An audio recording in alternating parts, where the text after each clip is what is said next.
మూడవ పద్ధతి అయిన సహస్రార స్పర్శ మీద ధ్యాన పద్ధతిలో కూడా ధ్యాస పెట్టడానికి రెండు విషయాలు ఉంటాయి. వాయిద్య సంగీతం వింటూనే సహస్రార స్పర్శ మీద ధ్యాస పెట్టడం ఉంటుంది. ఇంతకుముందు చెప్పిన రెండు పద్ధతులలో నామజపం ఎలాగో ఈ పద్ధతిలో వాయిద్య సంగీతం అలాగే ఉంటుంది.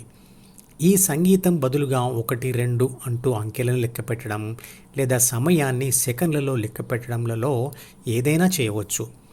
సహస్రార స్పర్శకు బదులుగా ఏ స్పర్శనైనా ఉపయోగించవచ్చు. ఉదాహరణకు మీరు నడుస్తూ ఉన్నప్పుడు కుడి కాలు నేలకు తాకినప్పుడు ఆ స్పర్శను అనుభవిస్తూ 1 అనండి. తర్వాత ఎడమ కాలు నేలకు తాకినప్పుడు ఆ స్పర్శను అనుభవిస్తూ 2 అంటూ అంకెలు లెక్క పెడుతూ వీలైనంతసేపు నడుస్తూనే ఉండండి. లెక్క పెట్టడంలో తప్పు దొరికినా పర్వాలేదు, స్పర్శ మీద ధ్యాస మాత్రం వదిలిపెట్టవద్దు. 100 లెక్క పెట్టడం పూర్తి కాగానే మళ్ళీ మొదటి నుండి లెక్క పెడుతూ ఉండాలి. అంటే నోటితో ఒకదానిని అంటూ ధ్యాసను ఇంకో దాని మీద పెడుతూ ఉంటే ఆ రెండు ఒకదానితో మరొకటి లింక్ అవుతాయి. ఏ పద్ధతిలోనైనా సిద్ధాంతం అంటే కాన్సెప్ట్ ఒకటే. ప్రాపంచిక ఆత్మ యొక్క సంపూర్ణ ధ్యాసను డి నుండి అంటే జ్ఞాపకాల పుస్తకము నుండి దీర్ఘకాలం దారి మళ్లించడం మరియు కొత్త బాహ్య ప్రపంచ సమాచారంను తిరస్కరించడం. శ్వాస మీద ధ్యాస కంటే మరియు రూపం మీద ధ్యాస కంటే బలంగా మరియు తేలికగా స్పర్శ మీద ధ్యాసను స్థిరంగా ఉంచగలుగుతారు. స్పర్శ శరీరానికి తగులుతూ ఉన్నంత వరకు ధ్యాస తేలికగా అక్కడి నుండి మళ్ళదు.